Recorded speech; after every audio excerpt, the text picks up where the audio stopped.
కాగా రాజు నీకు వ్యాధి లేదు కదా, నీ ముఖము విచారముగా ఉన్నదేమి, నీ హృదయము దుఃఖము చేతనే అది కలిగినదని నాతో అనగా నేను మిగుల భయపడి రాజు చిరంజీవి అగునుగాక, నా పితరులు సమాధులుండు పట్టణము పాడైపోయి దాని గుమ్మములను అగ్ని చేత కాల్చబడి ఉండగా నాకు దుఃఖముఖము లేకపోవునా అని రాజుతో అంటిని. ప్రైజ్ ది లార్డ్, హల్లెలూయా. చూసారా, ఈ వ్యక్తి ఎవరంటే, ఇప్పుడు మాట్లాడుతుంటున్న వ్యక్తి ఎవరంటే ఆయన పేరు నెహెమ్యా. షూషాను కోటలో రాజు దగ్గర పనిచేస్తూ ఉన్నాడు. ఈయన రాజు దగ్గర ఆయన ఇంచుమించు 20 ఏండ్లుగా అక్కడ షూషాను కోటలో అతను పనిచేస్తున్నట్టు లేఖన భాగాలలో కొన్ని ప్రాంతాలలో ఉన్నది. అయినప్పటికీ అతను అంటున్నాడు, కాగా రాజు, అంటే ఇప్పుడు మాట్లాడుతున్నది ఎవరంటే రాజు మాట్లాడుతున్నాడు. తన యొద్ద పనిచేస్తుంటున్న నెహెమ్యా ఆయన ముఖం ఎలా ఉందంటే దుఃఖముఖము విచారం కలిగి ఉందంట. ముఖమంతా నల్లగా ఏదో ఒక బాధ కలిగి తన ముఖం ఉన్నప్పుడు, అప్పుడు రాజు దగ్గర పనిచేస్తున్నప్పుడు అతను యాక్టివేషన్ డైలీ చూస్తూ ఉంటాడా లేదా? రాజు చూస్తూ ఉంటాడు. అయితే ఇప్పుడు నెహెమ్యా ముఖములో ఆ బాధ దుఃఖ ముఖము కనబడ్డ వెంటనే అప్పుడు రాజు అడుగుతున్నాడు, కాగా రాజు నీకు వ్యాధి లేదు కదా, నీ ముఖము విచారం కలిగి ఉన్నదేమి, నీ హృదయ దుఃఖము చేతనే అది కలిగినదని నాతో అనగా. రాజు అంటున్నాడు, నెహెమ్యా నువ్వు అనేక సంవత్సరంలో నా దగ్గర పనిచేస్తున్నావు కానీ ఇలాగ లేవు కదా, ఎందుకో నీ ముఖము దుఃఖముతో విచారం కలిగి బాధతో నీ హృదయం కనబడుతూ ఉంది, నీ ముఖములో కనబడుతుందని చెప్పి రాజు అడుగుతుంటే ఇప్పుడు 8వ వచనాన్ని మనము ధ్యానించుకుందాం. రాజు అడుగుతున్నాడు ఆ మాట. ఇప్పుడు 8వ వచనంలో, ఆ 8వ వచనంలో మనం చెప్పు, పట్టణ ప్రాకారమునకును మందిరముతో సంబంధించిన కోట గుమ్మములకును నేను ప్రవేశించబోవు ఇంటికిని దూలములు మ్రానులు ఇచ్చినట్లుగా రాజుగారి అడవులను కాయు ఆసాపునకు ఒక తాకీదును ఇవ్వుడని అడిగి తిని, అలాగు నాకు తోడుగా ఉండి నాకు కృప చూపుచున్న నా దేవుని కృప కరుణాహస్తము కొలది రాజు నా మనవి ఆలకించెను. Praise the lord. చూసారా, ఇప్పుడు నెహెమ్యా ఒక ఆలోచన అంతా దేని మీద ఉంది? రాజు దగ్గర పనిచేస్తున్న నెహెమ్యాకి తన హృదయంలో ఒక వేదన, ముఖమంతా విచారం కలిగి దిగులుతో ఉన్నాడు. ఇప్పుడు రాజు అడుగుతున్నాడు, ఎందుకు నువ్వు వేదన కలిగి ఉన్నావు, దుఃఖము కలిగి ఉన్నావని రాజు అడుగుతుంటాడు. ఆయన అంటాడు, పట్టణ ప్రాకారమునకు మందిరమునకు సంబంధించిన మందిరముకి, ఇప్పుడు పాడైపోయిన మందిరము, ఇశ్రాయేలు ప్రజలను ఆ ఒక రోమీయులు ఏం చేశారంటే, రోమా ప్రభుత్వం వారు ఆ ఇశ్రాయేలు ప్రజలందరినీ బానిసత్వానికి తీసుకుని వెళ్ళి పోతా ఏం చేశారంటే, వాళ్ళు ఆరాధన చేస్తున్న జెరూసలేం ఆలయాన్ని తగలబెట్టి ఆ గుమ్మాలన్నీ పడగొట్టి పహరీ గోడలన్నీ కూలదోసి వెళ్ళారు. ఈ మాట, ఈ సంగతి తెలిసిన ఆ ఒక నెహెమ్యాకి రాజు దగ్గర పనిచేస్తున్నా కూడా అతని ముఖం ఎలా ఉందంటే బాధ కలిగి వేదనతో దుఃఖముతో ఉన్నాడు. హల్లెలూయా. ఒక వ్యక్తి చూడండి, కోటలో పనిచేసే వాళ్ళు ఎలా ఉంటారంటే ఎప్పుడు హ్యాపీగా ఉంటారు. మన రఘుబాబు కూడా గవర్నమెంట్లో పనిచేస్తూ ఉన్నాడు. వాళ్ళకి ఎలా ఉంటుందంటే నెల వచ్చేలాగా జీతం వస్తుంది, ఆ ఒక ఆనందం ఎప్పుడూ ఉంటుంది వాళ్ళకి. అయితే రాజు దగ్గర పనిచేసే వాళ్ళు కానీ, కోటలో పనిచేసే వాళ్ళు కానీ, మన ముఖ్యమంత్రుల దగ్గర పనిచేసే వాళ్ళు కానీ ఎలా ఉంటారంటే ఎప్పుడు ఆనందంతో ఉంటారు. అయితే నెహెమ్యా రాజు దగ్గర పనిచేస్తున్నా కానీ అతని మనసు ఎలా ఉందంటే, పాడైపోయిన నా పితరుల మందిరాన్ని నేను పోయి బాగు చెయ్యాలి అని చెప్పి రాజు దగ్గర దిగులు పడి ఉన్నాడు. ఇది ఎవరు గమనించారంటే రాజు చూశాడు. ప్రియ దేవుని బిడ్డ, అతడు రాజు దగ్గర పనిచేస్తున్నా కూడా అతని మనసంతా ఎలా ఉందంటే, నా పితరులు ఆరాధించు మందిరము పాడైపోయింది, ఆ గుమ్మాలన్నీ పడగొట్టారు, నేను పోయి బాగు చేసి మందిరాన్ని మరలా ఆరంభించాలి, నాకు అవకాశాన్ని కలుగు చేసి నాకు సహాయం చేసి మీ అడవులలో కొంత మ్రానులు అంటే ఆ మందిరానికి వేయాల్సిన దూలాలు కానీ, ఆ మందిరానికి వేల్చిన తలుపులు కానీ ఇవన్నీ నాకు కావాలి అని చెప్పి అతడు ఆ రాజు దగ్గర మనవి చేస్తే రాజు ఏమన్నాడంటే, అవన్నీ నువ్వు తీసుకొని వెళ్ళు అన్నాడు. ప్రియ దేవుని బిడ్డ, దినాల్లో చాలామంది కూడా నేను నా కుటుంబం నిద్ర లేచి మనం ప్రకృతిని చూడడానికి దేవుడు మనకు జీవాన్ని ఇచ్చాడు, అది మాత్రం మనం మర్చిపోతున్నాం. కానీ ఎప్పుడు నాయన బాగుండాలి, నా కుటుంబం బాగుండాలి, నా బంధువులు బాగుండాలని కొంతమంది అయితే దేవుని సన్నిధికే రారు అండి. ఇప్పుడు అంటూ ఉన్నారు, చాలామంది బిజీగా ఉన్నారంట, మందిరానికి రాలేకపోతూ ఉన్నారంట. యేసయ్యా నీకు స్తోత్రములు. ప్రియ దేవుని బిడ్డ, ఇక్కడ నెహెమ్యా రాజు దగ్గర ఉంటున్నాడు. రాజు దగ్గర ఏమన్నా సెలవు దొరుకుతుందా? దొరకదు. ఒక ముఖ్యమంత్రి దగ్గర పనిచేసే ఒక చీఫ్ సెక్రటరీకి వచ్చి లీవ్ దొరకదు, ఎందుకంటే లీవ్ వేయనవ్వదు, ఎందుకంటే ముఖ్యమంత్రి దగ్గర ఉండేవాడు కాబట్టి లీవ్ వేయనవ్వదు. కానీ రాజు దగ్గర పనిచేస్తుంటున్న నెహెమ్యాకి మనసంతా ఎలా ఉందంటే, నేను వెళ్ళి నా పితరులు ఆరాధించే మందిరము పాడైపోయింది, విరగగొట్టారు, పగలగొట్టారు, నాశనం చేశారు శత్రువులు, నేను పోయి బాగు చేసిన దేవుని మందిరాన్ని ఆరంభించాలి. అతని మనసంతా మందిరం మీద ఉంది. ప్రియ దేవుని బిడ్డ, ఈ లోకంలో జీవిస్తుంటున్న మనము దేవుని పని మీద కూడా మనము దేవుని మీదనే ఆనుకొని జీవించాలి. నెహెమ్యాకు ఎన్నో సందర్భాలు ఇప్పుడు మనం చూస్తే మొదటి అధ్యాయము 3వ వచనాన్ని చివరికి వాక్యాన్ని ధ్యానించి నేను కూడికను ముగిస్తాను. 1వ అధ్యాయం నెహెమ్యా గ్రంథం 3వ వచనం. మొదటి అధ్యాయము 3వ వచనం. వారు చెరపట్టబడిన వారిలో శేషించిన వారు ఆ దేశంలో బహుగా శ్రమను నిందను పొందుచున్నారు, మరియు యెరూషలేము యొక్క ప్రాకారములు పడద్రోయబడినవి, దాని గుమ్మములను అగ్ని చేత కాల్చబడినని నాతో చెప్పిరి. ఈ మాటలు వినినప్పుడు నేను కూర్చుండి ఏడ్చి కొన్ని దినములు దుఃఖంతో ఉపవాసం ఉండి ఆకాశమందల దేవుని ఎదుట విజ్ఞాపన చేసి తిని. హల్లెలూయా.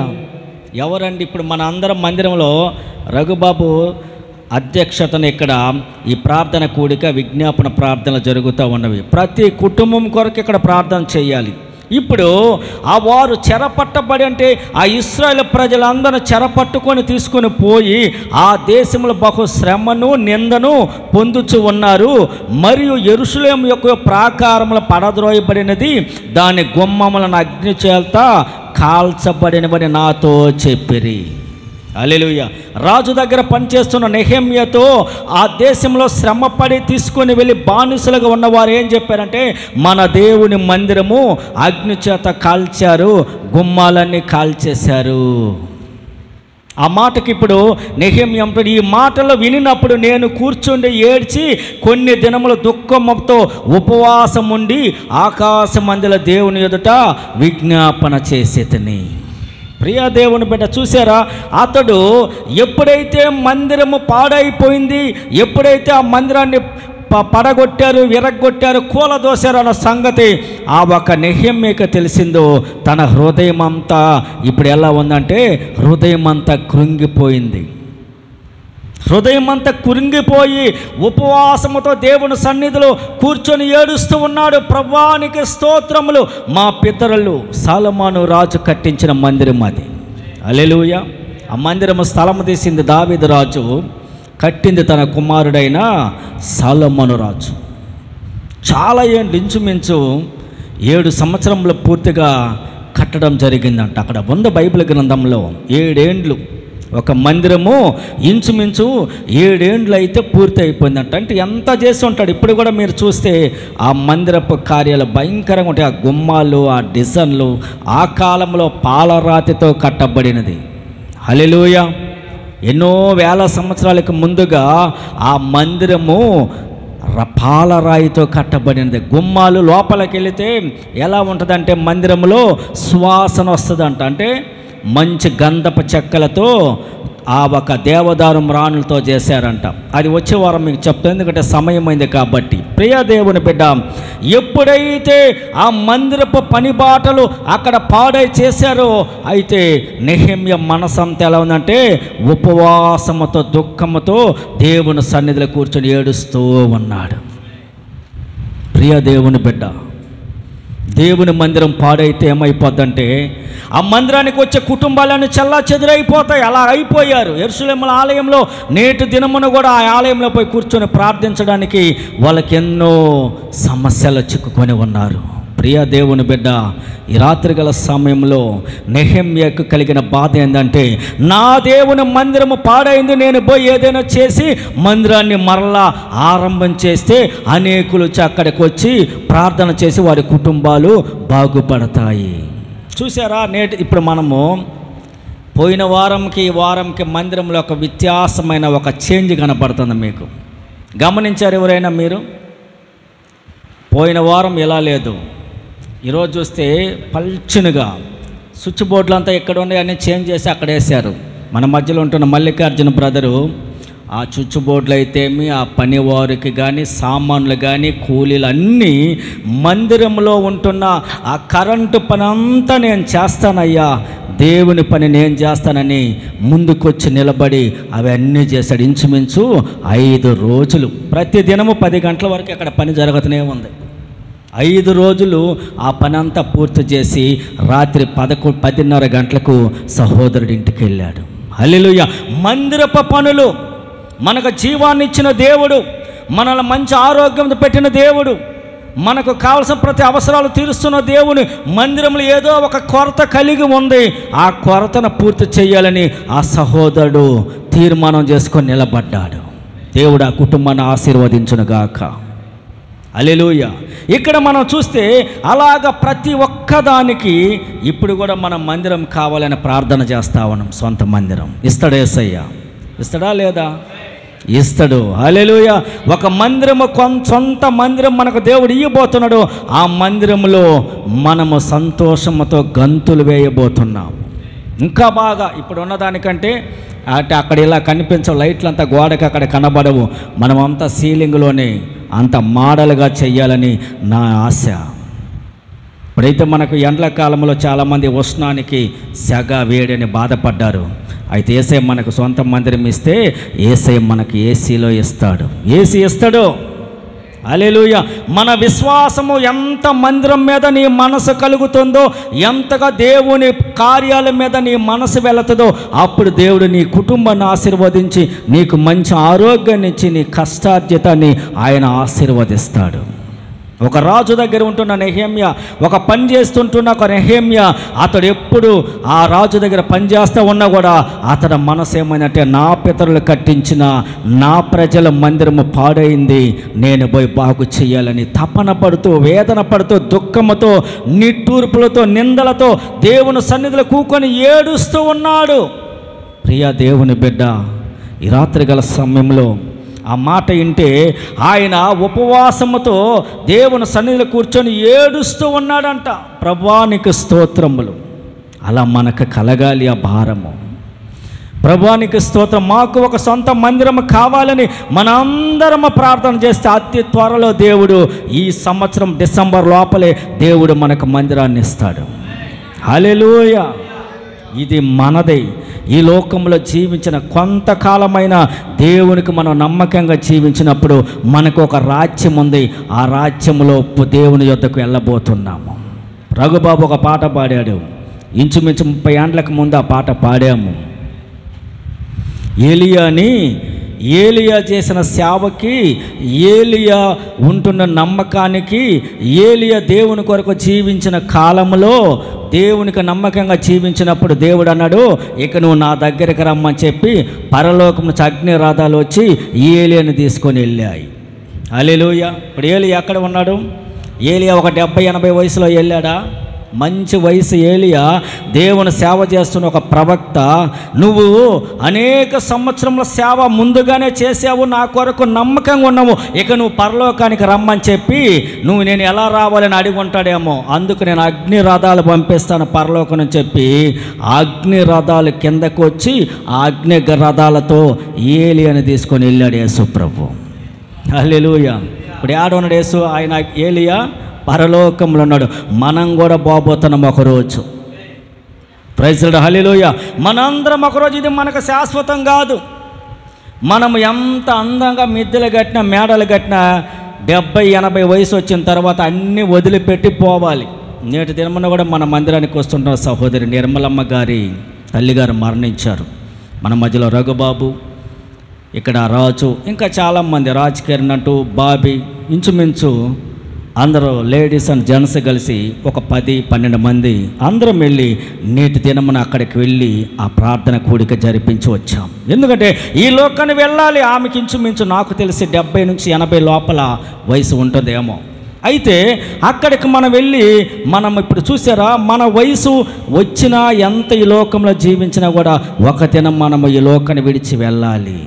అందుకే నెహెమ్యా ఒక ఉద్దేశం ఏంటంటే, నా ప్రజలు, నా పితరులు కట్టించిన మందిరము, నా దేవుని మందిరము పాడైపోయి ఉంది, నేను వెళ్ళి ఏదైనా చెయ్యాలని చెప్పి నెహెమ్యాకి ఒక వేదన, ఒక బాధ కలిగి ఉపవాసముతో అతడు దేవుని సన్నిధిలో కూర్చొని ఏడుస్తూ ఉన్నాడు.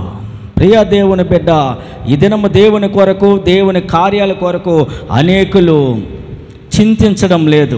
ఎప్పుడు నేను ఇంకా బాగుండాలి అడిగితే, దేవుని మందిరాలకు అనేక మంది రాలేకపోతూ అడిగితే బిజీగా ఉన్నాము, దేవుని కంటే బిజీ. ప్రియా దేవుని బిడ్డ, దేవుడు నీకు ఇచ్చిన అవకాశం యేసయ్య అంటాడు, నీకు దీపం ఉండగానే ఇల్లు చక్క పెట్టుకో అన్నాడు. నీకు మంచి ఆరోగ్యం ఉన్నప్పుడు, మంచి బలం ఉన్నప్పుడే నువ్వు దేవుని కాడికి వెళ్ళు, దేవుని వాక్యము వింటూ, దేవుని కార్యాలు నేర్చుకుంటూ, దేవుని కొరకు నువ్వు జీవించు. ఒక దినం ఇక్కడ నుంచి నువ్వు వెళ్ళి పరలోకం వెళ్ళాలన్నది మాత్రం మీరు మర్చిపోకూడదు.